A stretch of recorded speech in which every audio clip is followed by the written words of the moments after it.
নমস্কার, জয় ইস্ট বেঙ্গল। আজকে জিকসন সিং ইস্ট বেঙ্গলে অফিসিয়ালি অ্যানাউন্সড হলেন। অফিসিয়ালি এখন ইস্ট বেঙ্গলের ফুটবলার জিকসন সিং। সত্যি ওই গানটাকে সত্যি করলেন উনি, যে কতই রঙ্গ দেখি দুনিয়ায়। ঠিক এই ধরুন, আজকে শুক্রবার, গত শুক্রবারেও আমার মনে পড়ছে বিভিন্ন ধরনের নাটক শুনছি। কেউ বলছে জিকসন সিং এমবিএসজি তে খেলবে, একটা রাত্রে হঠাৎ করে খবর পেলাম জিকসন সিং ইস্ট বেঙ্গলে আসছে না, সেটা একটা এমবিএসজির ফ্যান পেজ থেকে পোস্ট করা হলো।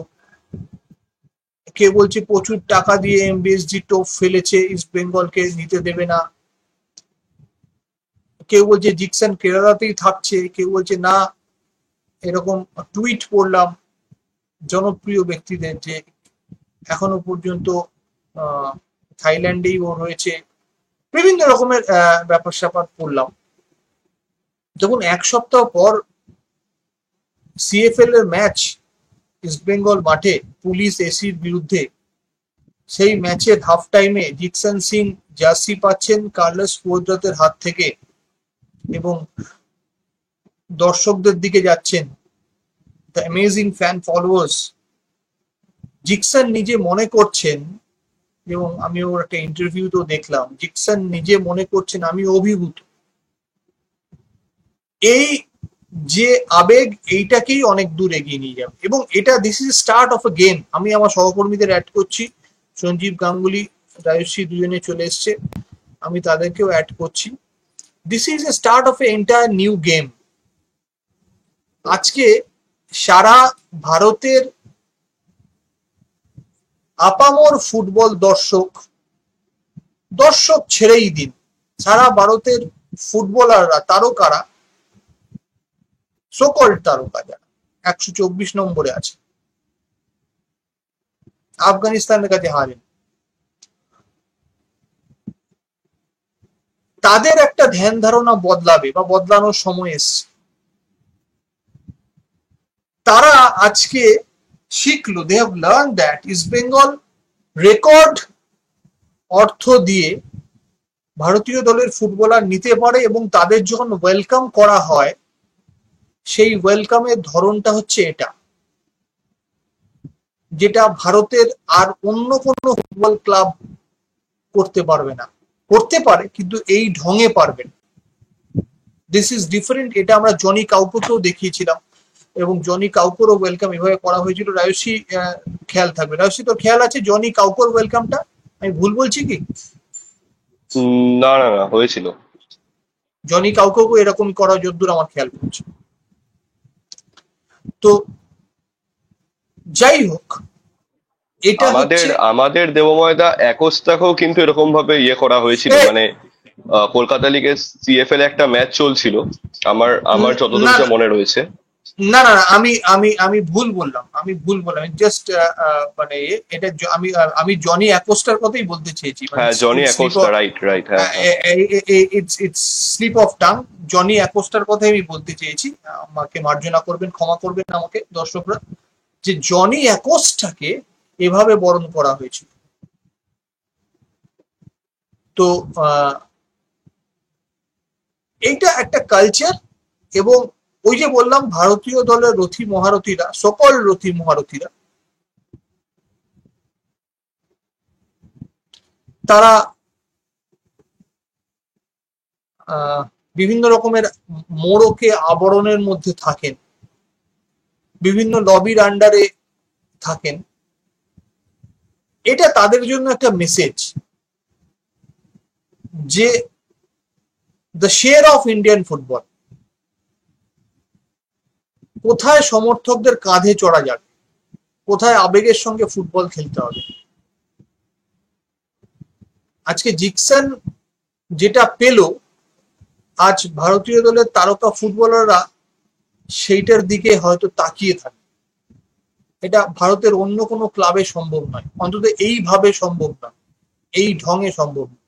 কপি অনেকেই করতে পারে। শুনুন, আমি ওই বারবার বলি, ইউটিউব চ্যানেল থেকে, ফ্যান পেজ থেকে শুরু করে সবকিছুই আজকাল কপি হয়।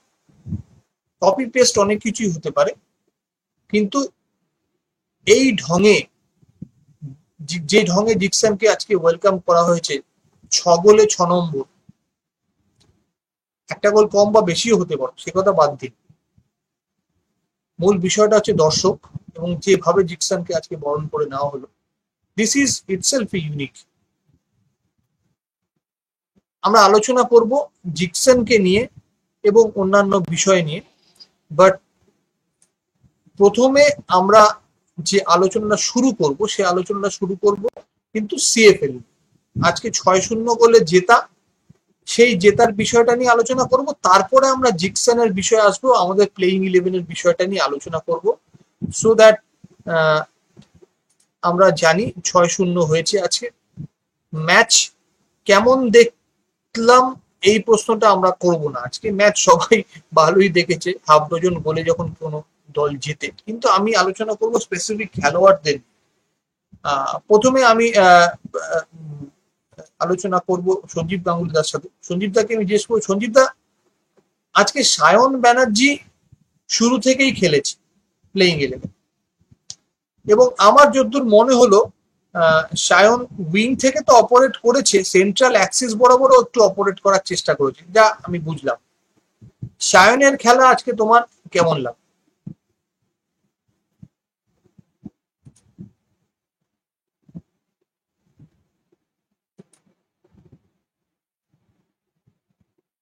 সঞ্জীব দা বোধহয় অফলাইন বা কিছু ইন্টারনেটের সমস্যা হচ্ছে। ঠিক আছে, আমরা সঞ্জীব দাকে পরে নেব। আমি সেম কোয়েশ্চেন আমি বিজয় দার কাছে চলে যাচ্ছি। Bijoy da, the same question to you. আমি তোমাকে রাখছি যে তোমার আজকে সায়নের খেলাটা কেমন লাগে? শুভ সন্ধ্যা, জয় ইস্ট বেঙ্গল।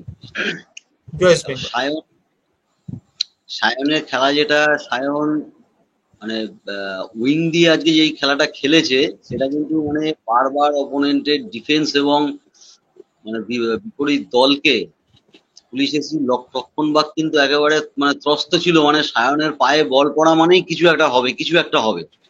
তো উইং দিয়ে তো আগেও খেলেছে, লেফট উইং দিয়ে আজকে খেলেছে, অসাধারণ খেলেছে। তবে যেটা তুমি বললে যে মাঝখানে অ্যাক্সিস বরাবর, তো আমার মনে হয় এটার একটা চেষ্টা চরিত্র হচ্ছে, যে ওকে ট্রাই করা হচ্ছে যে একটু মাঝখান দিয়েও যদি ওকে খেলানো যায়। তবে ও উইং দিয়ে মাঝখান থেকে যতটুকু না খেলতে পেরেছে, উইং দিয়ে ও অসম্ভব ভালো খেলেছে, মানে আজকে তো অসাধারণ খেলেছে। তবে লাস্টের দিকে একটু চোটটা পেয়ে গেল, এখন ওটাই দেখার। তারপরে আমি আরেকটা ছেলের কথা তোমাকে বলবো আজকে, সেটা হচ্ছে অনন্থু।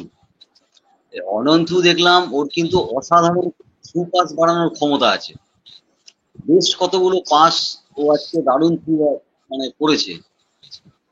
তো এ কিন্তু একটা ভালো প্রসপেক্টাস, অনেক কিন্তু মানে ভবিষ্যতে একটা আমাদের জায়গা নিতে চলেছে আমার মনে হয়, কারণ ও অসাধারণ মাঝমাঠে ইয়ে নিয়ে খেলতে পারে।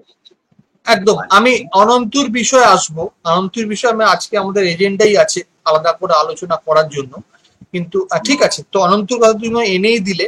আমি জাস্ট তোমাকে আমি জাস্ট রায়শ্রীকে জিজ্ঞেস করবো, রায়শ্রী, এই যে অনন্তু, এই ছেলেটা নতুন খেলছে এবছর এবং শুরুতেও ট্যালেন্টেড ছেলে, বল বাড়াতে পারে, খেলা মাঝমাঠে ধরে অ্যাটাকিং মিডফিল্ডার রোলটা খারাপ খেলছে না, তো কি মনে হচ্ছে যে প্রসপেক্ট আছে আগামী দিনে নিজেকে ইস্ট বেঙ্গলের শার্টে তুলে ধরতে পারবে? হ্যাঁ দেখো, মানে ট্যালেন্টেড প্লেয়ার, ভালো খেলে, ওর যেটা দেখলাম যে মানে যথেষ্ট ভালো প্লেয়ার। ওর বল হোল্ডিং আর বল শিল্ডিং তুমি যদি দুটোর দিকে তাকাও দেখবে যথেষ্ট ভালো, কিন্তু প্লেয়ারটার একটাই ইয়ে যে ওর ফার্স্ট টাচটা একটু সমস্যা। আমি মানে ওর এজ অনুযায়ী আমার মনে হয় ও বিনো প্লাস আমাদের কোচের হাতে যদি পড়ে তো ও কিন্তু আরো ভালো খেলবে, আমার এটা মানে কেন জানি না মনে হয়। আর ইস্টবেঙ্গল টিমের আমার মনে হয় যে কি বলতো, এই সামনে মানে আমাদের রিজার্ভ টিমের একদম উপরে অ্যাটাকিং থার্ডে যে তিনটে প্লেয়ার খেলছে, জেসিন, টিকে, আমান আর সায়ন, এদের মধ্যে একটা অদ্ভুত আন্ডারস্ট্যান্ডিং রয়েছে। মানে এর ঠিক পিছন থেকে ধরো পিভি বিষ্ণু খেলছে, এই যে চারজন একটা যে যে অ্যাটাকটা অপোনেন্টের ডি বক্সে তৈরি করছে বা মিডফিল্ড থেকে যে অ্যাটাকটা এরা জেনারেট করছে, সেটা কিন্তু খুব ভালো। তুমি যদি দেখো যে ইস্টবেঙ্গলের এবছর দেখবে দুটো উইং কিন্তু খুব ওয়াইড খেলছে, মানে খুব ওয়াইড থেকে এরা খেলছে। এবং ওয়াইড থেকে খেলার পরে কি হচ্ছে, এই সায়ন কিংবা আমানের দেখবে একটা ইয়ে রয়েছে যে ওরা কিন্তু বল 1:1 বা 1:2 তে কিন্তু কাটিয়ে বেরিয়ে যেতে পারে। এবার ওয়াইড খেলার ফলে যেটা হয়, তোমার সামনে মাঠের পরিমাণটা বা তোমার সামনের জমিটা কিন্তু পুরোপুরি ফাঁকা থাকছে, যার ফলে কিন্তু এই প্লেয়ার গুলো 1:1 ড্রিবল করে বেরিয়ে যাচ্ছে। আর জেসিন টিকের কথা আমি আলাদা করে বলবো, তার কারণ হচ্ছে ও ওর খেলাটা এত সুন্দর, মানে ও এখন কিন্তু পাস পেয়ে, ওর আগের মরশুমে ওর যে খেলাটা ছিল যে ও যদি অপোনেন্ট ডি বক্সে পাস পেতো ও কিন্তু ডিরেক্ট শট করতে যেত। কিন্তু এবছর দেখবে ওর খেলাটা একটু অন্যরকম, ও বলটা হ্যাঁ, ধরছে, ধরে হোল্ড করছে, হোল্ড করে কর্নার ফ্ল্যাগের ওখানে গিয়ে লেফট ফুট দিয়ে একটা মাইনাস বাড়াচ্ছে। তো এটাই হচ্ছে দেবময়দা আধুনিক ফুটবল, মানে একটা প্লেয়ার যে একটা ইস্টবেঙ্গলের মতো ক্লাবের জার্সি পরে ফার্স্ট মরশুমের পরে কতটা ভালোভাবে সে তার ইয়েটা বজায় রেখেছে, যে ও কিন্তু এই ধরনের পাসগুলো করতে পারছে। মানে প্রত্যেকটা প্লেয়ার, আমি এই অ্যাটাকিং থার্ডে যে চারটে প্লেয়ারের কথা বললাম, এদের অনেক বেশি ম্যাচিওর লাগে আমার এখন এদের খেলা দেখে। আর দেখো ডিফেন্স নিয়ে যদি আমি বিয়ে করি, তো দেখো আজকে কিন্তু সেরকম ভাবে দেবমাতার ডিফেন্সকে আমাদের পরীক্ষার মুখে আসতে হয়নি। মানে আমাদের গোলে মনে হয় না খুব একটা বেশি সমস্যা হয়েছে, আমাদের গোলকিপারকে খুব একটা বেশি সমস্যা নিতে হয়েছে আদিত্যকে। ওভারঅল টিম দেখো, ওভারঅল টিম ভালো খেলেছে। এবার কথা হচ্ছে যে এই আনন্দুদের মতো প্লেয়ারদের আমাদের কিন্তু আরো বেশি সুযোগ হুম, দিতে হবে, কারণ হুম, এরা যদি কলকাতা লিগের মতো একটা টুর্নামেন্টে এত বড় একটা ক্লাবে জার্সি গায়ে খেলতে পারে, যত বেশি এরা খেলবে তত বেশি কিন্তু এক্সপিরিয়েন্স বাড়বে। যেরকম আগের বছর বিষ্ণুকে আমরা সুযোগ দিয়েছিলাম, বিষ্ণু কিন্তু ওর খেলাটাকে একটা অন্য জায়গায় নিয়ে গেছিল। বা তুমি ধরো বিষ্ণুর সঙ্গে আমি যদি আমান সিকের কথা বলি, এরা কিন্তু নিজের খেলাটাকে অন্য জায়গায় নিয়ে গেছে। আমার মনে হয় আনন্দু কিংবা ধরো রোশাল পিপি, নাসিব রহমান, এদেরকে আরো বেশি করে সুযোগ দেওয়া উচিত। আর আমি একটা প্লেয়ারের কথা বলবো দেবময়দা, সেটা হচ্ছে আমাদের সিডিএম তন্ময়। খুব সুন্দর খেলা, খুব ম্যাচিওর খেলা। তন্ময় বলটা ধরে যে সময় দাঁড়িয়ে অ্যাটাকটা করার দরকার সে সময় ও থ্রু বাড়াচ্ছে, কিংবা যে সময় খেলাটাকে একটু হোল্ড করে স্লো ডাউনের দরকার ও কিন্তু সেই জিনিসটা করছে। এই ম্যাচিওরিটি এই বয়সে একটা প্লেয়ারের মধ্যে জেনারেলি আসে না, বাট ও যদি, আমি চাই মানে ও যদি খেলাটা ধরে রাখতে পারে, মানে এত সুন্দর হোল্ডিং মিডফিল্ডে এত সুন্দর খেলছিল ওই জায়গাটাতে ও, মানে আমি আশা করব যে ওর খেলাটা ইয়ে করুক। আর আমাদের কোচের ঠিক, হাতেও যদি আসে, আমার মনে হয় যে এই ধরনের মানে আমাদের কিন্তু অনেক বেশি সুবিধা হবে, কারণ আমাদের হাতে অনেক বেশি অপশন চলে আসছে আস্তে আস্তে।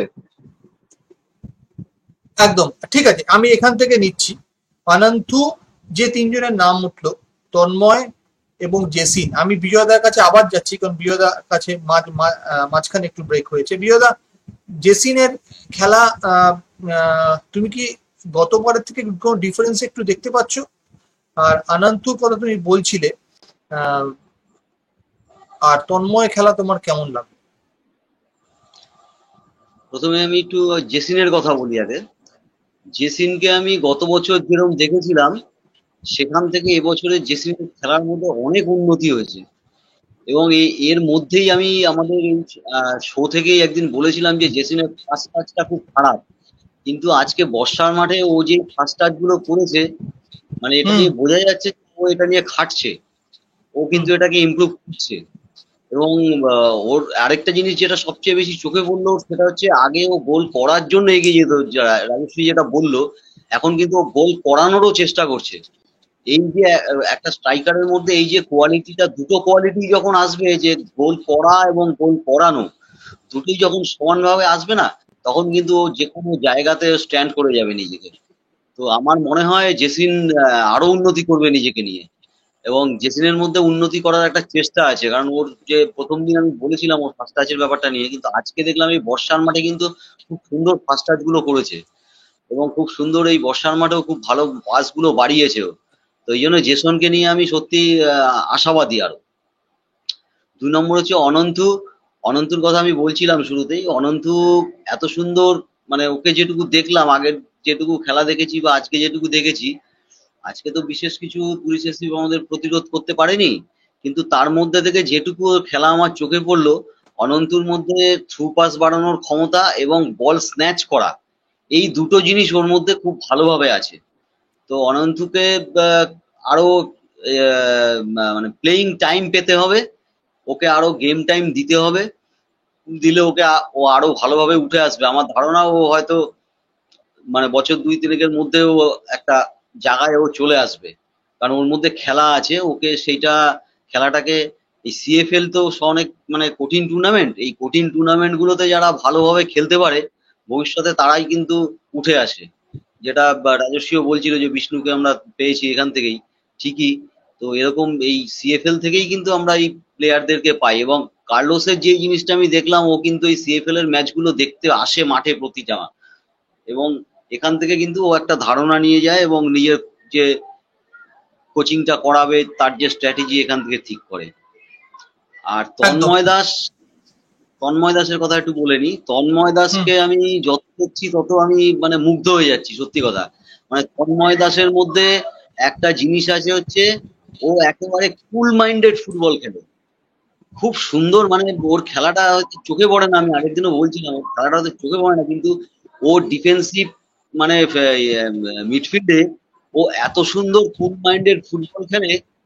মানে ডিস্ট্রিবিউশনটা এত ভালো, ওর মিস পাসের সংখ্যা অনেক কমে গেছে, আর লং পাসটা খুব ভালো বাড়ায়। তো তন্ময়ের মধ্যে কিন্তু আমি এবছর মনে হয় ও এবছর কার্লোস ওকে ওর নোটবুকে তুলে রেখেছে। ওর দুটো ম্যাচ হয়তো কার্লোস দেখেছে, আজকে তো 60 মিনিটের পরে তুলে অনন্তকে নামানো হলো। কিন্তু তার মধ্যে যেটুকু তন্ময় খেলেছে, 3 দিনের 4 দিনের ম্যাচ আমি দেখলাম তন্ময়ের খেলা। তন্ময়ের খেলা আমার প্রচন্ড চোখে লেগেছে এবং আমার প্রচন্ড ভালো লেগেছে। ওর উপরে ভরসা করা যায়, এবং আমাদের অপশন অবশ্যই মাঝ মাঠে বাড়ছে। জিকসান, সৌভিক, তারপরে আমি দেখতে পাচ্ছি তন্ময়কে 3 নম্বর ব্যক্তি হিসাবে।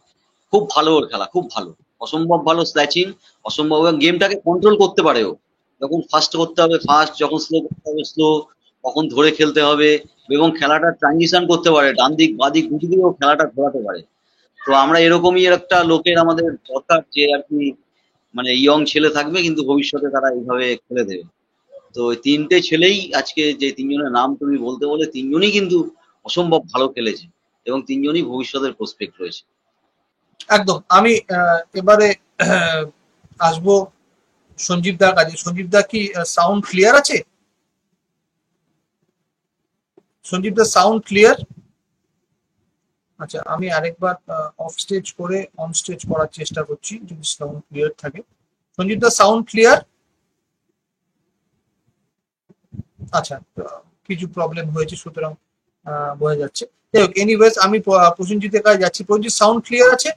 শোনা যাচ্ছে? হ্যাঁ হ্যাঁ হ্যাঁ, একদম শোনা যাচ্ছে শোনা যাচ্ছে। আচ্ছা, যে বিষয়টা হচ্ছে, আচ্ছা, হেডফোনে বলিস না, তাহলে বেশি ইয়ে হবে। এই সাউন্ড এক্সট্রা সাউন্ডটা আসবে সাথে। এবার এবার ঠিক নর্মালি আছে। এবার ঠিক আছে, হ্যাঁ। সাউন্ড ক্লিয়ার আছে, কিন্তু জাস্ট একটু সাইডে যে আওয়াজটা হচ্ছে।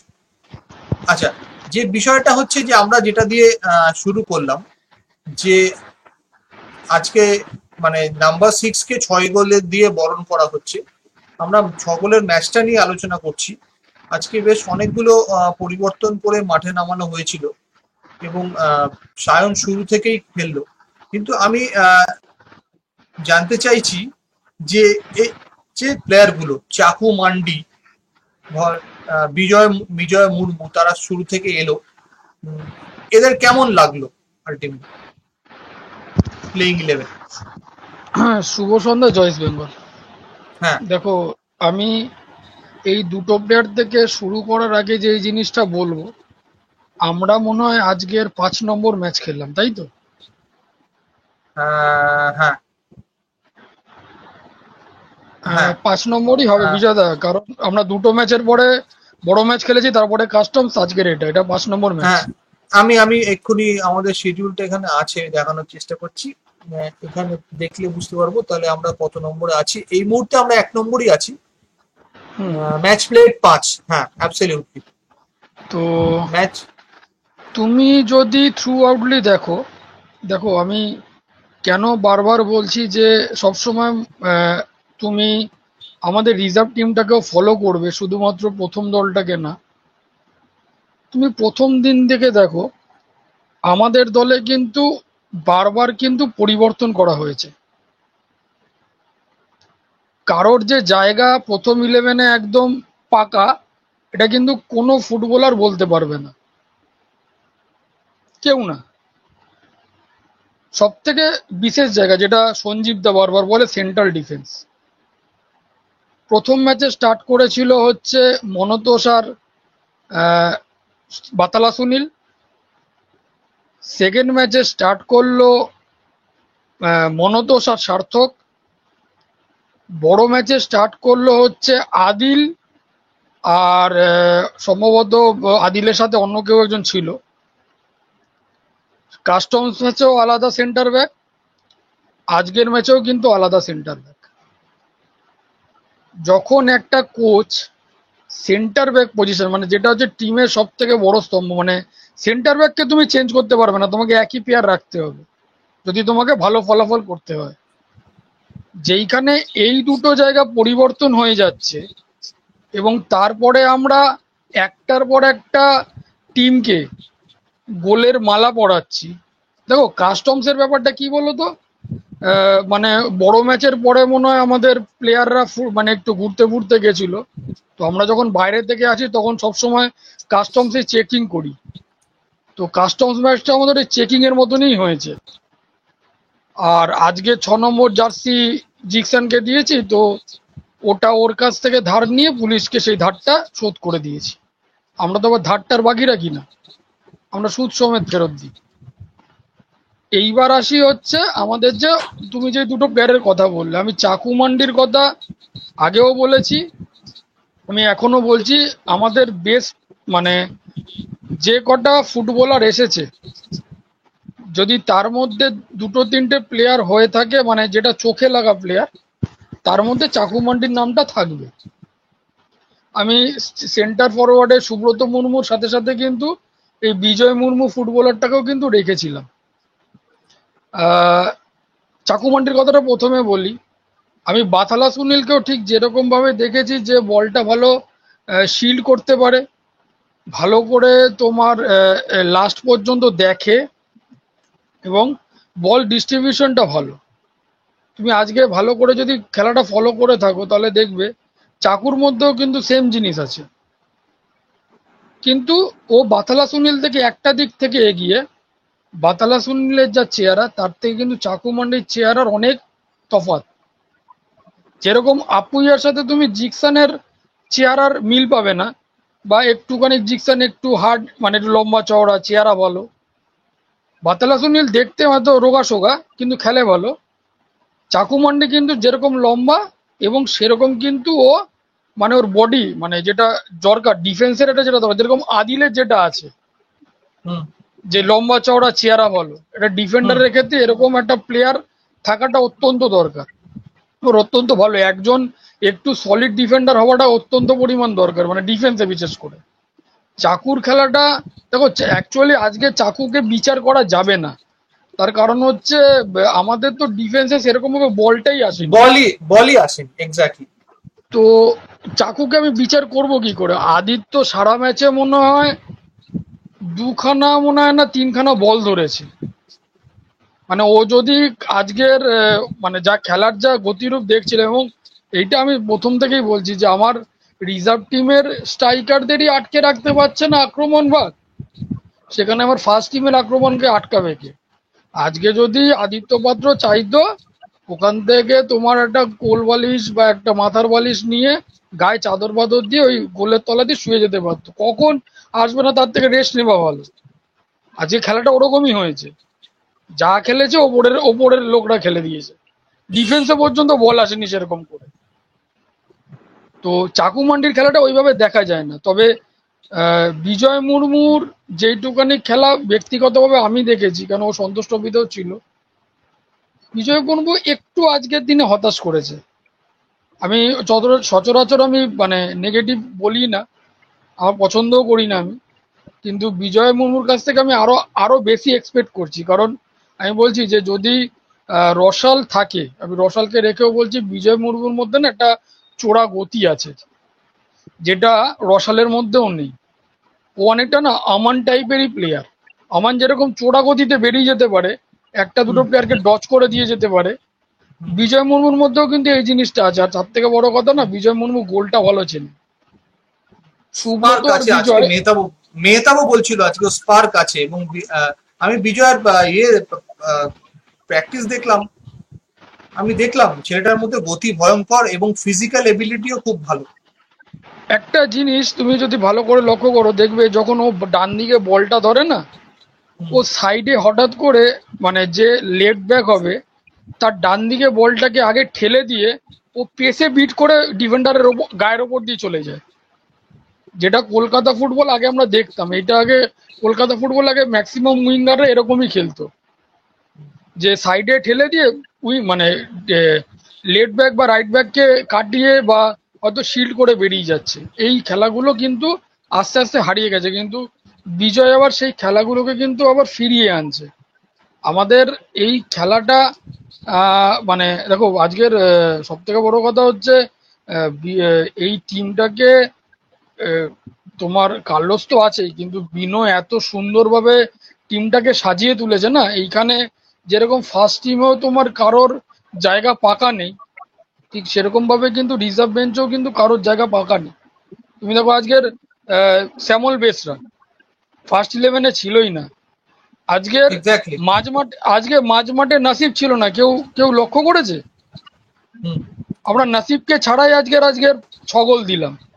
যেই প্লেয়ারটা প্রথম ম্যাচ থেকে প্রায় বলতে পারো পুরো মাঝমাঠটাকে দখল করে রেখেছিল, মাঝমাঠটাকে একাই খেলাচ্ছিল ও, আজকের ও ছিলই না।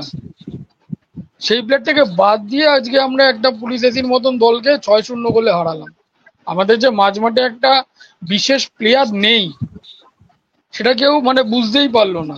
মোহাম্মদ মুশারফকে দিয়ে একটা চেষ্টা করা হয়েছিল যে না ওর বোধহয় চোট হয়ে গেল, ওর একটু বোধহয়, ওর হ্যাঁ, একটু নাসিমের বোধহয় চোট হয়ে গেছে, নিগেল নাসিমের চোট কিছু আছে। না। না বলছি মোশাররফের কি একটু চোট হলো বোধহয়, না না একটু না না মাঝে না উঠে না না, অ্যাকচুয়ালি আজকে দাদা মোহাম্মদ মুশাররফকে না তোমার নামিয়েছিল আজকে। জাস্টিন জোসেফ ছিল টিমে। মোহাম্মদ জাস্টিন ছিল। মোশাররফ মোহাম্মদ মোশাররফ রাইট ব্যাকের সাথে সাথে ও মানে সেন্ট্রাল ডিফেন্সিভ মিডফিল্ডার রোলেও খেলতে পারে। তো ওকে অ্যাকচুয়ালি তন্ময়ের সাথে আজকে জুড়ে দেওয়া হয়েছিল। তো যখন দেখছিল যে ও অ্যাকচুয়ালি পারছে না, মানে হয় না, মানে অনেক সময় অনেক অনেক প্লেয়ার চট করে একটা জায়গাতে খেলতে খেলতে আরেকটা জায়গাতে যেতে না একটু সময় লাগে। এবার ওই জায়গাটাতে না ব্লু ফলস হচ্ছিল। এবং সব থেকে কথা যে বড় কোচ তো, বিনোও কিন্তু বড় কোচ, এটাকে ছোট করে দেখলে হবে না। ও কিন্তু এই জায়গাটা বুঝতে পেরেছে। ও কিন্তু সাথে সাথে কিন্তু দেখো মাঝমাঠ যার ম্যাচ তার, এটা তো মানে আছে, সারা জায়গায় আছে। ও চট করে কি করলো, ঠিক 30 মিনিট 32 মিনিটে ও একে তুলে নিল, মোহাম্মদ মুশাররফকে তুলে নিল, ওই জায়গায় শ্যামল মিশ্রাকে নামিয়ে দিল। সঙ্গে সঙ্গে কিন্তু আমাদের খেলার গতি প্রকৃতি চেঞ্জ হয়ে গেল। যখন মিডফিল্ডে একটা ভালো বল পাসার চলে আসে, যেটা নাসিব করছিল, শ্যামল বেসরা আসার পরে কিন্তু সেই জিনিসটা অটোমেটিক্যালি আমাদের আরো ভালো হয়ে গেল। তন্ময় দিচ্ছিল, তন্ময় যেরকম বল পাস করে ও ওর নিজের মানে সামঞ্জস্য খেলাটা খেলে যাচ্ছিল, কিন্তু নাসিব যে খেলাটা খেলছিল সেই খেলাটা হচ্ছিল না। শ্যামল বেসরা আসার সাথে সাথে কিন্তু সেই খেলাটা আস্তে আস্তে শুরু হয়ে গেল। যেটা মাঝখানে যে জায়গাটা ফাঁকা হয়ে যাচ্ছিল, যেখান থেকে তুমি দেখো বারবার যে জেসিন একটুখানি নিচে নেমে আসছিল, বিষ্ণুও কিন্তু নিচে নেমে আসছিল, এবং তুমি একটুখানি ভালো করে যদি ফলো করে দেখো, সায়নও কিন্তু আজকের অনেকগুলো বল কিন্তু ওই মানে মাঝের দিক করে ধরেছে। সায়ন কিন্তু খুব একটা মাঝে গিয়ে বল ধরে না, ও ম্যাক্সিমাম টাইমে কিন্তু বাইরের দিকেই থাকে, মানে উইং এর দিকেই থাকে। ও কিন্তু হট করে মাঝে ঢুকে যায় না।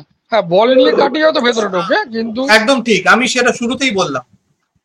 তো সেই জায়গার থেকে আজকে যখন শ্যামল বেসরা এলো, অটোমেটিক্যালি খেলার গতি প্রকৃতি চেঞ্জ হয়ে গেল। এবং আমরা হুম, যে জিনিসটা চাইছি, এবং আমি বারবার যে জিনিসটা বলছি, যে আমাদের রিজার্ভ বেঞ্চের অ্যাটাকিং লাইন আপও কিন্তু মারাত্মক। আমি মাঝ মাঠের ওপর আমিও আমাদের ডিফেন্স, আমি রিজার্ভ বেঞ্চের ডিফেন্সও ধরছি না। আমাদের যা খেলা হবে মাঝ মাঠ আর আপফ্রন্ট খেলবে।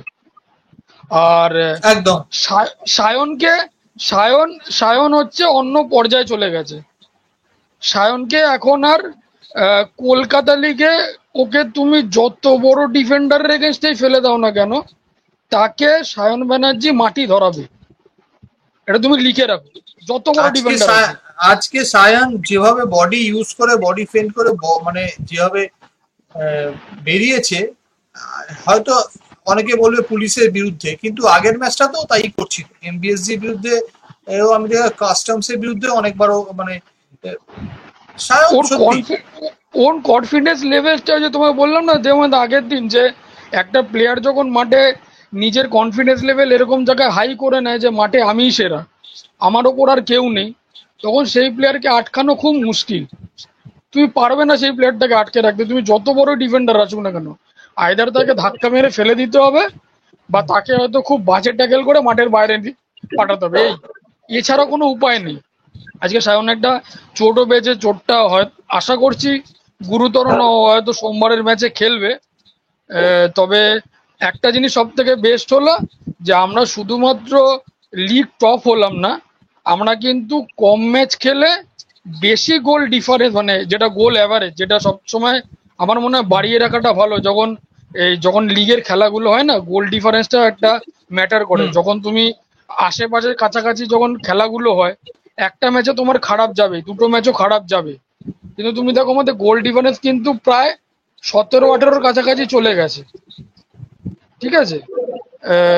17 না, সরি 14-15 কাছাকাছি চলে গেছে, ঠিক আছে? জাস্ট 14 আছে, হ্যাঁ হ্যাঁ, হ্যাঁ, তো 14 15ই আছে, এটা 50 দেখাচ্ছে, এটা একটু আগে নেওয়া, সুতরাং 15ই হবে। হ্যাঁ, তো মানে আমরা কিন্তু কম ম্যাচ খেলে আমরা কিন্তু মানে এই জায়গাটা কিন্তু আমরা ভালোভাবে আগিয়ে রাখলাম, যে কখনো যদি ক্লোজ কল হয়ে যায় না, তখন কিন্তু এই গোল ডিফারেন্সটা আমাদের খুব কাজে দেবে। এবং হয়তো এই চিন্তা ভাবনা করেই বিনো জর্জ কিন্তু এই জিনিসটা বলে রেখেছে যে আগে আমরা মানে গোলের মালা পরাবো, আগে গোল খেতে পারি, গোল খেতে অসুবিধা নেই, কিন্তু আমাদের যে অ্যাটাকিং লাইন আপ, আমার যেটা শক্তি, আমি সেই শক্তিটাকেই ব্যবহার করব। আমার নেগেটিভ থাকতেই পারে, কিন্তু আমি পজিটিভটাকে দিকে এগিয়ে যাব, আর এটার ফলাফল আমরা দেখতেই পাচ্ছি। একদম ঠিক আছে। এবার আমি যাব সঞ্জীব দার কাছে।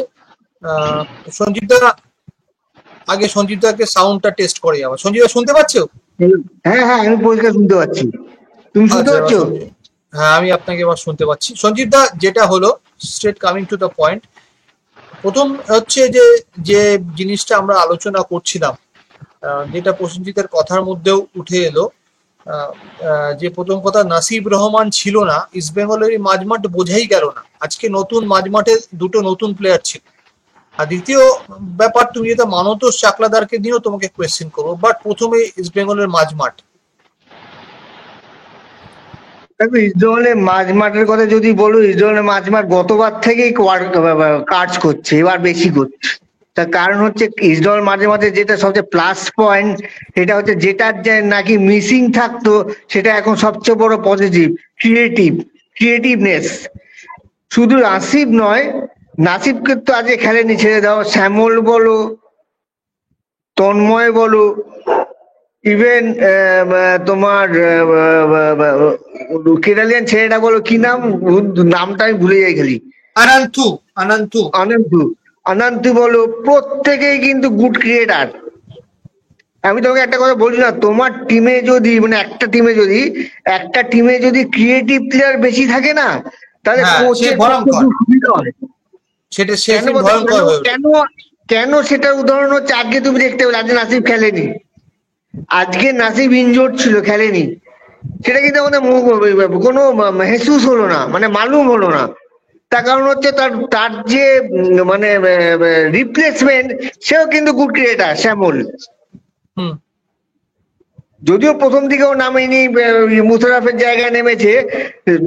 ওই জন্যই বলেছি তোমাকে যে ক্রিয়েটিভ প্লেয়ার যদি তোমার সাপ্লাই লাইনে বেশি, মানে তোমার টিমে যদি বেশি থাকে, কখনো সে গ্যাপটা তোমার মালুম হবে না। আজকে এরা হলো না, এই জিনিসটির জন্য প্লাস ক্রিয়েটিভ প্লেয়ার যেমন অনেক বেশি, যার জন্য চান্স অনেক ক্রিয়েট হচ্ছে। এবং প্রত্যেকের যে আমি একটা জিনিস ফলো করছিলাম আজকে, আগের দিন আমরা কাস্টমসের সঙ্গে খেলেছি, আমরা হয়তো সেদিন আমাদের যে আগের দুটো পারফরমেন্স অনুযায়ী খুব একটা ভালো খেলিনি, এটা ঠিক।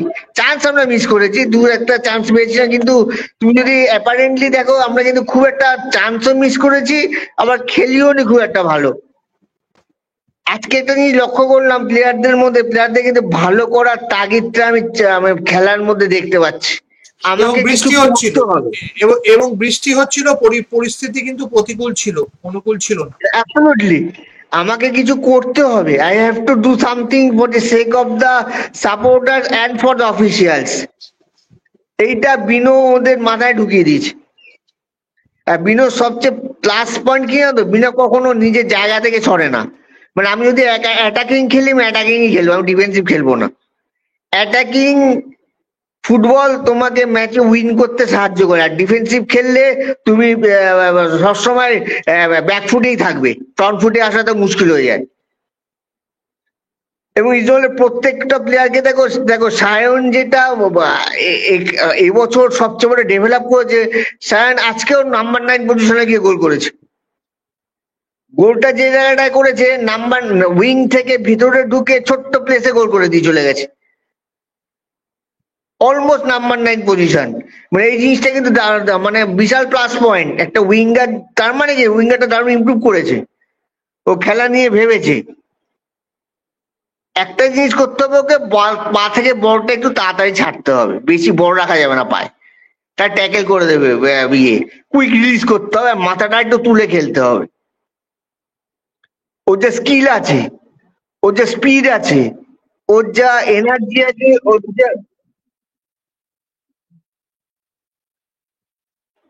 ওকে, ওর আমার যা মনে হয় স্পিড আছে, ওর যে এনার্জি আছে, ওর যা ইয়ে আছে, তোমার স্পিরিট আছে, প্রত্যেক কটা কিন্তু তারিফ যোগ্য। শুধু ওকে একটু জিনিস করতে হবে, ওকে একটু মাথাটা একটু তুলতে হবে, বলটা পা থেকে একটু আগে ছাড়তে হবে, আচ্ছা, যে একদম। আচ্ছা, এইখানে পাস করতে হবে। আচ্ছা, হ্যাঁ, এখান থেকে আমরা যাব মমতাজ চাকলাদারের আলোচনায়। মমতাজের বিষয়টা আলোচনাতে আমি একেও নেব।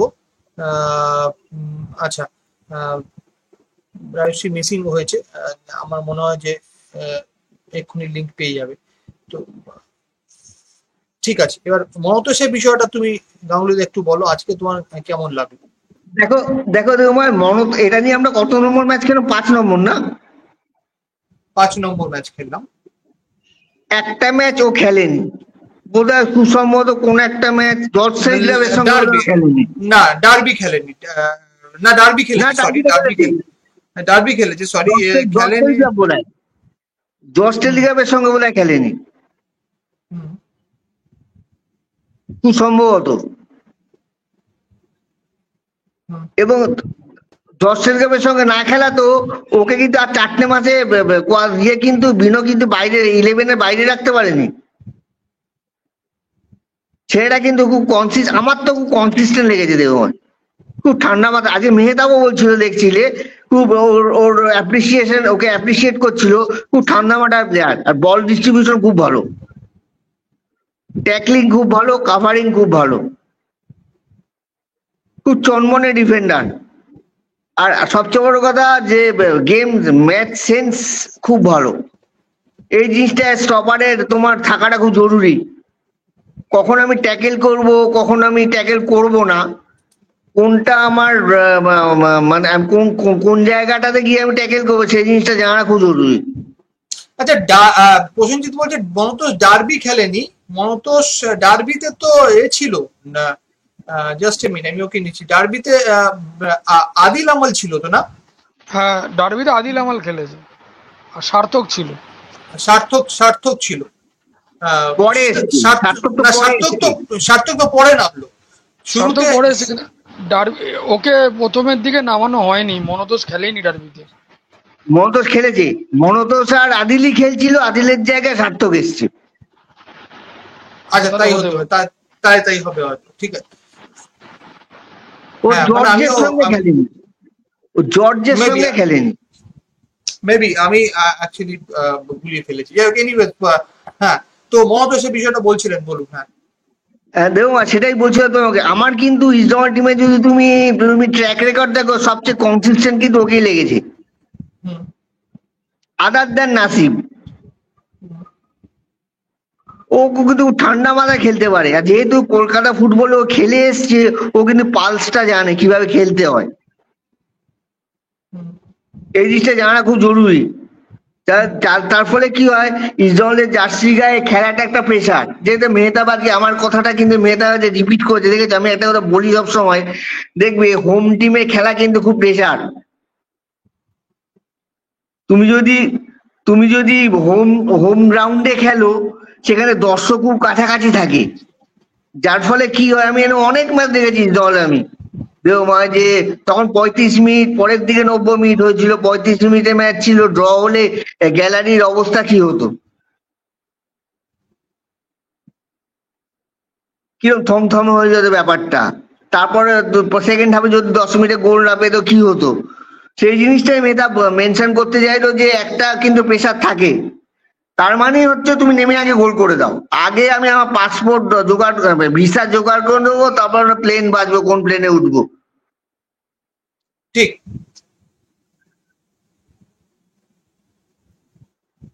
একদম একদম। তো যাই হোক, ঠিক আছে, তো আমরা মানে একটা এই জিনিস বলবো আলোচনা। তোমার, লাস্টে একটা জিনিস বলবো, কোয়াদ্দা সব খেলা দেখতে আসছে, আজকেও এসছি, প্রতিদিন সামনের দিনও আসবে, আমি অবাক হব না সেই টিমে ওকে দেখলে। যখন দরকার ও প্রয়োজনও আছে, কারণ কি আমাদের সেন্টার ব্যাকের আনোয়ার আলী ডিলটা এখনো তো ঝুলেই আছে, তো দেখা যাক কি হয়।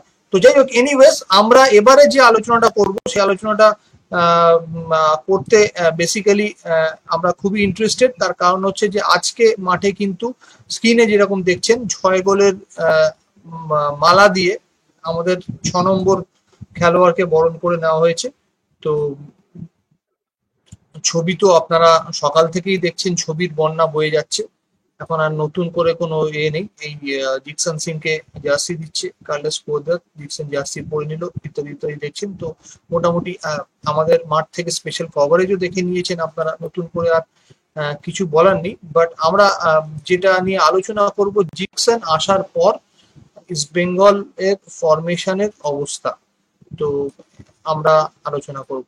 তো স্ক্রিনে আসবে এক্ষুনি, আমি বলবো আমাদের প্যানেলিস্টদের একটু স্ক্রিনটা আপনারা ভালো করে দেখবেন, কিভাবে খেলোয়াড়দের এখানে আমরা করার চেষ্টা করছি। তো দিস ইজ স্ক্রিন, সেখানে আমরা লালচুংনুঙ্গা হিজাজিকে রেখেছি সেন্টার ব্যাক হিসেবে। আমি আনোয়ারকে এই স্ক্রিনে রাখিনি, তার কারণ হচ্ছে যে ঠিক আছে, এদের একটা 50-50 কন্ডিশনে আছে, কি হবে না হবে সেটা পরে দেখা যাবে। Nishu Kumar left back, right back Mohammad Rakib. আমরা যেটা আর্গুমেন্টে আনছি, জিকসন সিং, সৌভিক চক্রবর্তী দুজন সিডিএম, সামনে আমরা রাখছি মাদি তালাল, সাউল ক্রেসপো এবং মহেশকে। সাউলকে আমি রাইট উইং পজিশনে রাখছি, আর ডায়মন্ড টিকসকে রাখছি সেন্টার ফরওয়ার্ড পজিশনে। But Saul can change both the wing, central Axis বরাবর তালালের সঙ্গেও খেলতে পারে। সো ইটস এ ট্রায়াঙ্গেল, যদি দেখেন খুব ভালো করে, ইটস বেসিক্যালি আ ট্রায়াঙ্গেল। আমি খুব ভালো করে আপনাদের দেখানোর চেষ্টা করছি, ইটস বেসিক্যালি আ ট্রায়াঙ্গেল। ধরুন মহেশ, সাউল, তালাল, ডায়মন্টিকাস, এই একটা একটা ত্রিভুজ কিন্তু তৈরি হতে পারে। তো আমি জাস্ট এই এই এই ফরমেশনটা ধরেই আমরা কিছুক্ষণ আলোচনা করব। যে ফার্স্ট আমি বিজয় কাছে যাবো। বিজয়, তোমার কি মনে হয় জিকসন আসার পর এই অপশনটা কি আমাদের খুললো? দেখো দেবমাদা, জিকসান সিং আমাদের ক্লাবে যোগ দেওয়াতে আমাদের কাছে কিন্তু অনেকগুলো অপশন খুলে গেছে। 1 নম্বর, জিকসান সিং মানে এত ভালো ডিফেন্সিভ মিডফিল্ডে খেলতে পারে, যদিও গতবার হয়তো প্রথম থেকে খেলতে পারেনি, কিন্তু তার আগের বছরের পারফরমেন্সটা কিন্তু ওর অসম্ভব ভালো ছিল। সেই জায়গায় জিকসন সিং এর অন্তর্ভুক্তিতে আমাদের টিমের কি হলো, আমরা দুটো আমাদের ভারতীয় ডিফেন্সিভ মিডফিল্ডার খেলানোর অপশনও রইলো, প্লাস যদি সেখানে আমাদের আইদার সৌভিক, আইদার জিকসন, সঙ্গে হয়তো সাউল একটু নিচে থেকে যদি খেলে, সেই অপশনটাও আমাদের কাছে রইলো। যদি কখনো লালচুংলুঙ্গার অভাব হয়, জিকসন সিং সেখানে সেন্টার ব্যাকও আসতে পারে মেবি। জিকসন সিং যে মানে ও কিন্তু সেন্টার ব্যাকটাও খেলতে পারে এবং কিছু ম্যাচ মনে হয় খেলেও সেন্টার ব্যাক হিসাবে। তো এই জিকসন সিং আসাতে আমাদের কাছে মিডফিল্ডে যেই অভাবটা আমাদের কাছে ছিল, যে একটা হার্ড ট্যাকলার ডিফেন্সিভ জোনে দরকার থাকে, সেই অভাবটা পূরণ হয়ে গেছে। সামনে যে প্লেয়াররা থাকবে তারা কিন্তু অফুরন্ত বলের যোগান পাবে। তালাল বলো, মহেশ, নন্দ, ডায়মন্ড বিকাশ যে থাকবে, সঙ্গে সাউল একটু যেহেতু অ্যাহেড খেলতে ভালোবাসে, সাউল কিন্তু পিওরলি ডিফেন্সিভ মিডফিল্ডের থেকে একটু অ্যাহেড খেলতেও বেশি ভালোবাসে। সেহেতু সাউলকে আমরা গতবার মানে হয়তো পুরোপুরি ভাবে পাইনি, এবছর হয়তো সেই জায়গাটা সাউলের থেকে পাবো, কারণ ওই ডার্বিতে মোহনবাগানের আছে যেই গোলটা সাউল করেছিল সেটা কিন্তু অস্বাভাবিক একটা সুন্দর গোল ছিল। তো সেই রকম হয়তো পজিশনে সাউলকে আমরা আবার দেখতে পেতে পারি। তো এই জন্য জিকসনের মতন একটা প্লেয়ার আমাদের টিমে খুব দরকার ছিল, যেটার জন্য আমরা বারবার মানে আলোচনা করে গেছি আমাদের এই আড্ডা থেকে। মানে বরাবরের একটা দাবি ছিল যে একটা ভালো মানের ভারতীয় ডিফেন্সিভ মিডফিল্ডারের দরকার, কারণ সৌভিক ওই জায়গায় একা হয়ে যায়। তো এখানে আমরা এখন দুজনকেই পেয়েছি, তো সেক্ষেত্রে সৌভিকও থাকতে পারে, জিকসনও থাকতে পারে, অথবা দুজনেই একসঙ্গে থাকতে পারে। মানে অপশন কার্লোসের হাতে এখন অনেকগুলো চলে এসেছে। তো এবার কার্লোস সেটাকে কি করে ব্যবহার করবে, এবং তার সঙ্গে আরেকটা প্লেয়ারের নামও আছে, মার্ক জোথানকুইয়াও আছে। ও কিন্তু মিডফিল্ড পজিশনে খেলতে পারে, একটু বাদিক ঘেঁষা খেলে, কিন্তু ও ওখানে খেলতে পারে। ও লেফট ব্যাক খেলতে পারে। রাইট ব্যাকে আমাদের প্রভাত লাকড়াও আছে রাকিবের সঙ্গে। তো এই এক্স্যাক্টলি, জোনটাতে মার্কের কথা কিন্তু আমরা আলোচনার মধ্যেই আনিনি। Mark is also an option. হ্যাঁ, বলো। প্রভাত লাকড়া অবশ্যই রয়েছে। মানে ভালো অপশন, মার্ক জোথানকুইয়াও একটা ভালো অপশন। ও কিন্তু ডিফেন্সের সঙ্গে সঙ্গে ও আক্রমণেও মানে যথেষ্ট সহজ খুব, এবং খুব ভালো ভালো বল বাড়াতে পারে ও। তো আমাদের কাছে এই মুহূর্তে একমাত্র যেটা প্রয়োজন সেটা হচ্ছে একটা ভালো মানের সেন্টার ব্যাক দরকার। তো এই কলকাতা লিগের খেলাগুলো দেখে আমার যেটা মনে হচ্ছে যে এবছরে বিনো এবং কার্লোস দুজনে ইস্টবেঙ্গলের রিজার্ভ টিমটাকে নিয়ে কাজ করছে সেন্টার ব্যাক প্লাস হচ্ছে ডিফেন্সিভ মিডফিল্ডার নিয়ে, এইটুকু জোনের ওপরে কিন্তু কাজ করছে আমার মনে হয়। গতবার আমরা আক্রমণ ভাগের প্লেয়ার পেয়েছি, এবছর আমরা ডিফেন্সিভ ভাগের প্লেয়ার পাবো একদম 100%। এটা আমার দেখে মনে হচ্ছে, কারণ যেভাবে বিনো সেন্টার ব্যাকের পজিশন গুলোকে শাফলিং করছে এবং এতগুলো অপশন আছে যেখানে, সেই অপশন গুলোকে যেভাবে প্রতিটা ম্যাচে ব্যবহার করছে, সেই যেমন চাকুমান্ডিকে আজকে ব্যবহার করলো, চাকুমান্ডি কিন্তু ডিফেন্সিভ মিডফিল্ডারেরও প্লেয়ার। তাহলে আজকে আমরা ওকে কিন্তু মানে সেন্ট্রাল ডিফেন্সে দেখলাম, সামনের দিন কিন্তু ওকে আবার ডিফেন্সিভ মিডফিল্ডেও দেখতে পারি। তো আমার মনে হচ্ছে এই জোনটাতে কাজ করছে। তো আমাদের, আমি বারবার যেটা বলি যে আমাদের মাঝমাঠ থেকে সামনের দিকটা তৈরি, পিছন দিকটা তৈরি ছিল না, সেখানে জিকসন আসাতে ক্রিকেটে একটা পার্ট পেয়ে গেছি, শুধু বাকি রইলো এখন সেন্টার ব্যাক। যেহেতু ভালো মানের কোনো ভারতীয় সেন্টার ব্যাক এখনো কে হবে না সেটা আমরা জানি না, কারণ আনোয়ারের ব্যাপারটা কবে রিলিজ হবে, আনোয়ার কবে সে যোগ দিতে পারবে সেটা এখনো বলা যাচ্ছে না কিছু। তাই আমার মনে হয় লালচুন মুন্ডার থেকে আমাদের রিজার্ভ টিম থেকেই কোনো ইনিশিয়ালি কাউকে সেকেন্ড অপশন হিসাবে রাখা হবে, এটা আমার মনে হয়। ঠিক। তো ওই জন্য আমি আচ্ছা, বললাম যে আমাদের কিন্তু অনেকগুলো অপশন খুলে গেছে হাতে। আচ্ছা, একদম। এই অপশনটার কথাই আমি আলোচনা করছি। আমরা, তুমি যদি দেখো এই যে এইটার ক্ষেত্রে যে দিস ইজ এ ট্রায়াঙ্গেল, আমি বললাম মহেশ অ্যান্ড সাউল ইন্টারচেঞ্জ করে খেলতেই পারে। মাঝখানে মাদি তালাল আছে, সেও দুটো উইং এ মুভ করতে পারে, এবং এবং ডিয়ামেন্টিকস, যা সুতরাং এইটা একটা খুব ভালো ট্রায়াঙ্গেল হতে পারে। এবার তুমি দেখো, তুমি যদি অ্যাজ এ সিডিএম জিকসনকে একটু ওপরের দিকে মুভ করাও, সৌভিক চক্রবর্তীকে নিচে রেখে, বিশেষ করে জিকসন যখন একজন ভালো হেডারও অবভিয়াসলি, তো সেক্ষেত্রে কিন্তু একটা চান্স ক্রিয়েশন হতেই পারে। সাউলের ক্রস, জিকসন জিকসন কিন্তু অ্যাজ এ হেডার সে কিন্তু মোটামুটি কাজে আসতেই পারে, অবভিয়াসলি সে কাজে আসতে পারে। দেখলে মহেশের ব্যাপারটাও সেম অ্যাপ্লিকেবল। সুতরাং জিকসন আসায় এই অপশনস গুলো অবভিয়াসলি খুলছে বলে যেটা আমাদের মনে হচ্ছে। সকলে আমরা একটা আলোচনা করছিলাম। আমি যাব গাঙ্গুলিদার কাছে। গাঙ্গুলিদা, তোমার কি মনে হয় about the formation in screen?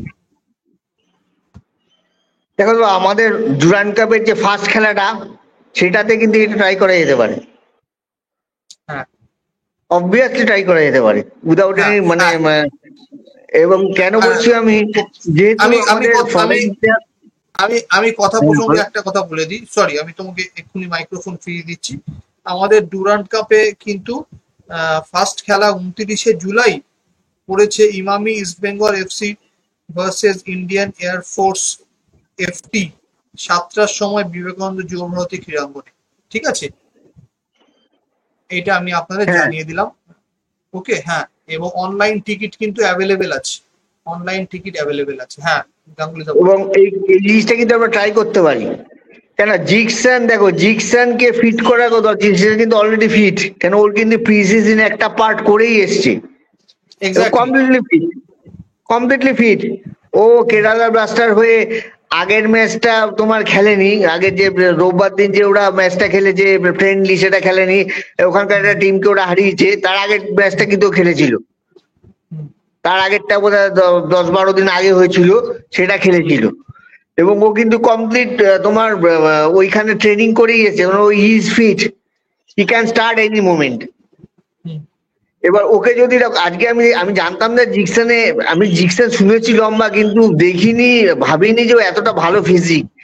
এরকমই একটা প্লেয়ার আমরা খুঁজছিলাম দেবময়।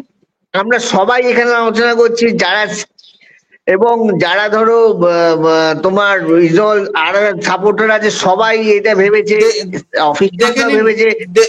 সঞ্জীব দা দেখে নিন কতটা লম্বা। হি ইজ হ্যাঁ, টলার দেন কার্লোস কুয়াদ্রাত মেবি। অফিসিয়ালরা ভেবেছে যে আমাদের ব্রিজ বানানো হয়ে গেছে, সব হয়ে গেছে, নাট বল্টু একটা কম হচ্ছে, এটা নাট বল্টু লাগবে, এই নাট বল্টুটা হচ্ছে ও।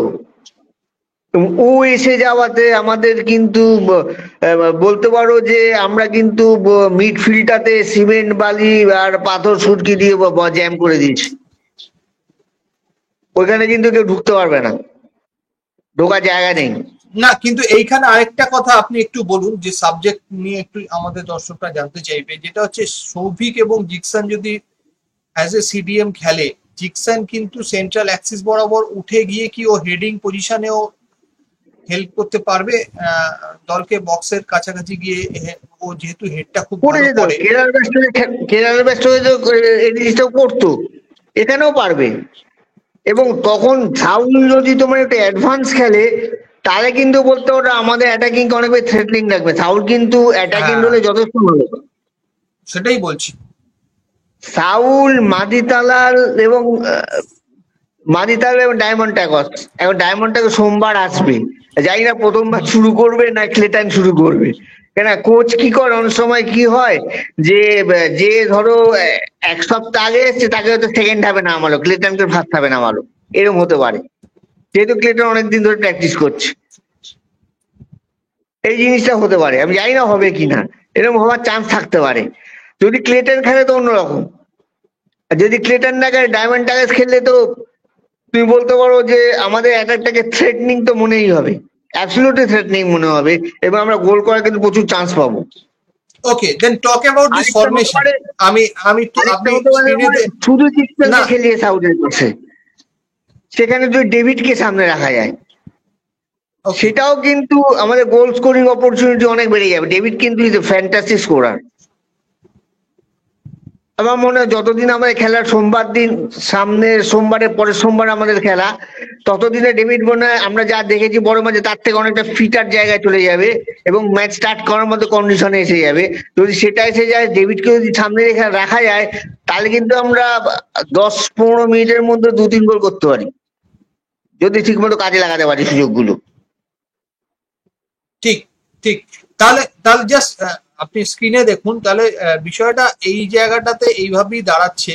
মাদিতালাল, ধরুন Madih Talal, Saul Crespo, Diamantakos, Mahesh এবং Jeakson, all of them are goal scorer, all of them are potential goal scorer for East Bengal. যেখানে বক্সের মধ্যে আমরা ডোন্ট ফরগেট হিয়াজি। হিজাজি না, আমি বলছি যে অ্যাট এ টাইম বক্সের মধ্যে বা বক্সের বাইরে আমরা দেখেছি, মুম্বাইয়ের খেলা দেখেছি, দেখেছি বক্সের মধ্যে অনেক বেশি গোল স্কোরারদের নিয়ে আসে। এনবিএসজিও লাস্ট ইয়ার তাই করেছে। তো এই বছর তো সেরকম টিম থাকতে হবে, সবাই বলে সেটা করতে পারেন। এই বছর আমাদের টিমটা তাহলে সেরকম তৈরি হচ্ছে বলুন? তার কারণ হচ্ছে বক্সের মধ্যে গোল স্কোরারদের নিয়ে এসে আমি বিপক্ষকে চাপ দিতে পারবো। হ্যাঁ হ্যাঁ, তার কারণ আছে দেবময়, তার সবচেয়ে বড় কারণ হচ্ছে এবারে কিন্তু আমাদের বল সাপ্লাই দুর্দান্ত হবে। এটা মাথায় রাখতে হবে, সাপ্লাই কিন্তু রিলেন্টলেসলি হবে। উইং এ হবে, মিড মাঝখান থেকে হবে, রিলেন্টলেসলি হবে, মানে খুব মানে প্রতি প্রতি মানে যখন খেলাটা মুভ করবে তখন কিন্তু এই জিনিসটা চলতেই থাকবে। কিন্তু আমাদের একটা জিনিস করতে হবে ভাই, আমি বারবার বলি একটা কথা, যেগুলো চান্স হবে সেগুলো কনভার্ট করতে হবে, হুম, মিস করা গোল চলবে না। একদম conversion is important. Okay, thank you, আপনাকে থামাচ্ছি, আমি প্রসেনজিতের কাছে যাবো। Prasenjit, talking about this formation, তোর কি মনে হচ্ছে অপশন অনেক খুললো জিপসন আসার পর?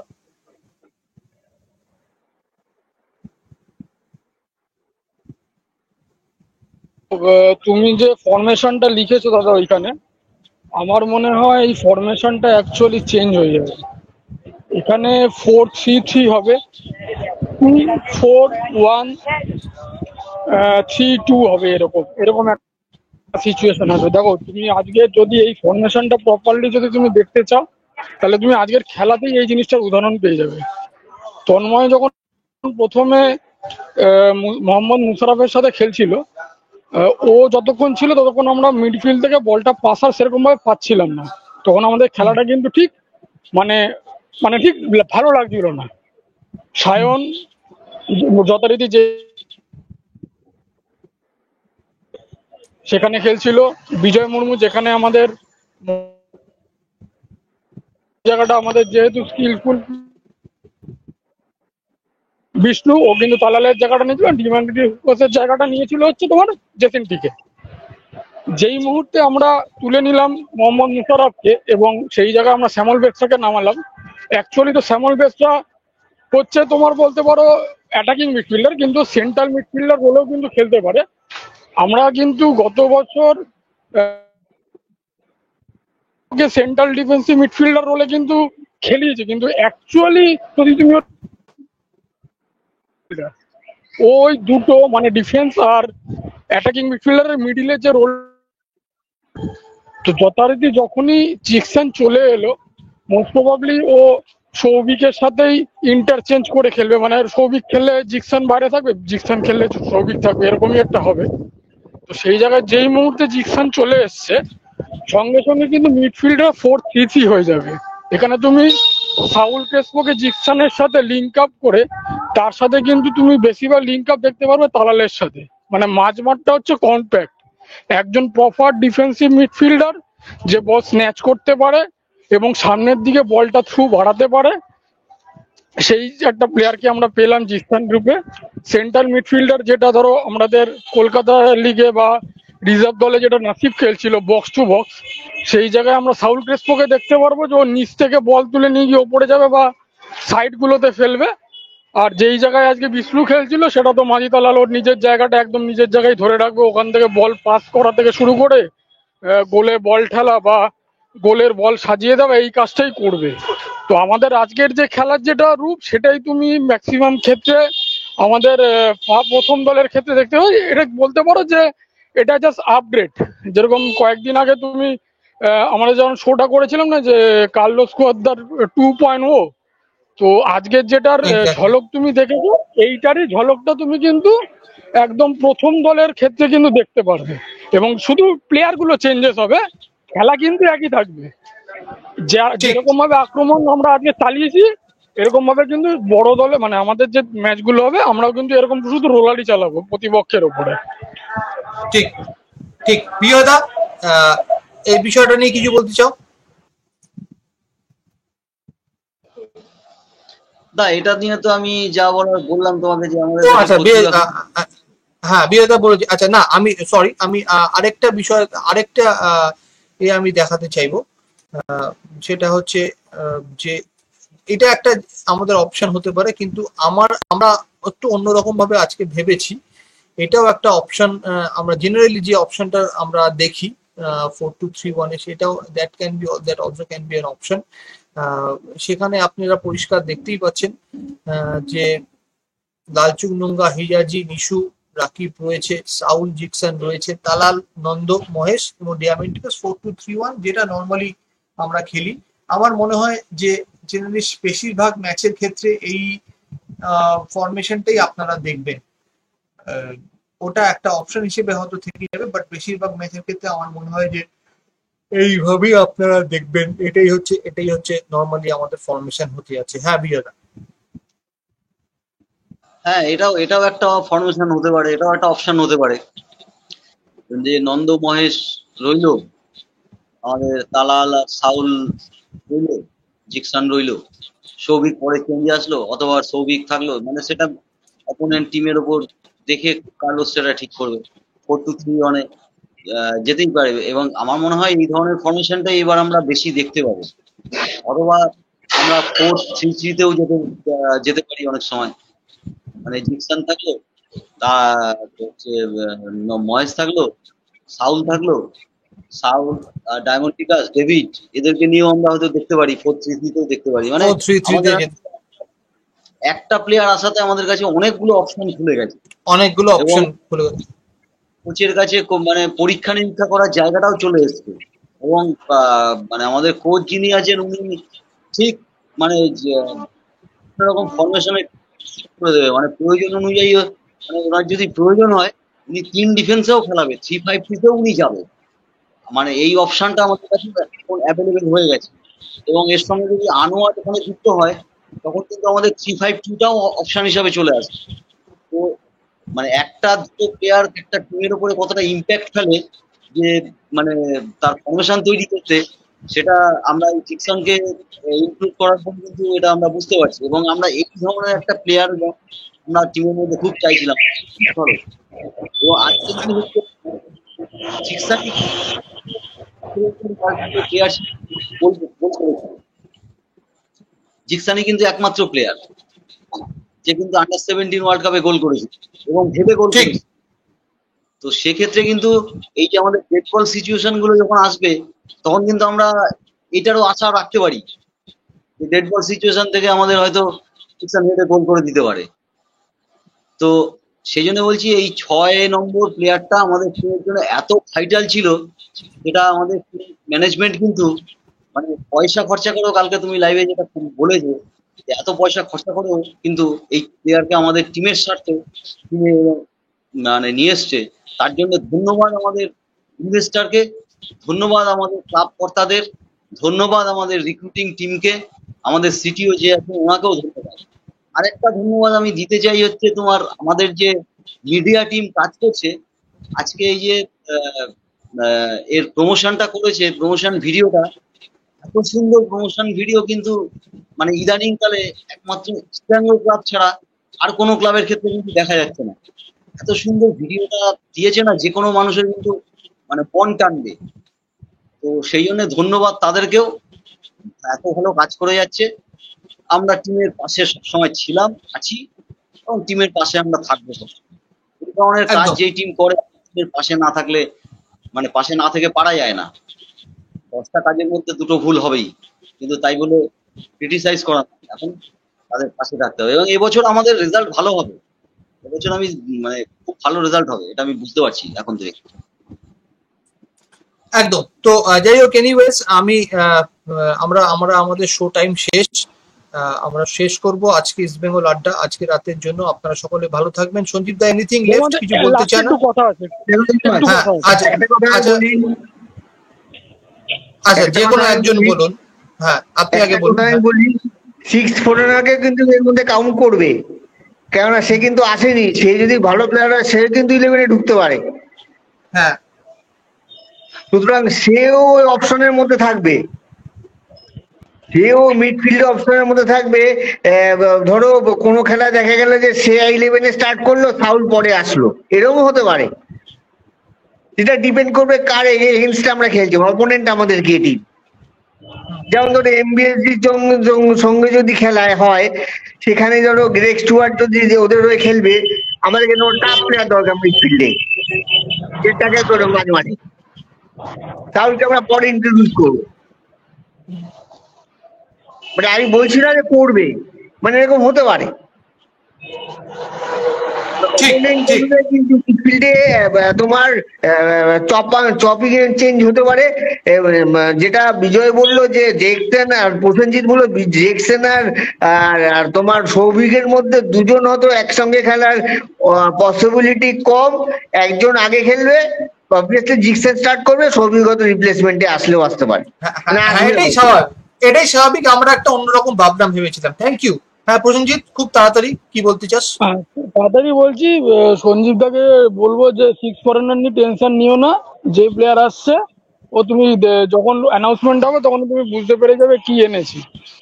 আরে আর কবে যেটা আসবে সেটা তো বুঝাবে না, এত তাড়াতাড়ি সেইটা করলে কি কও হবে না।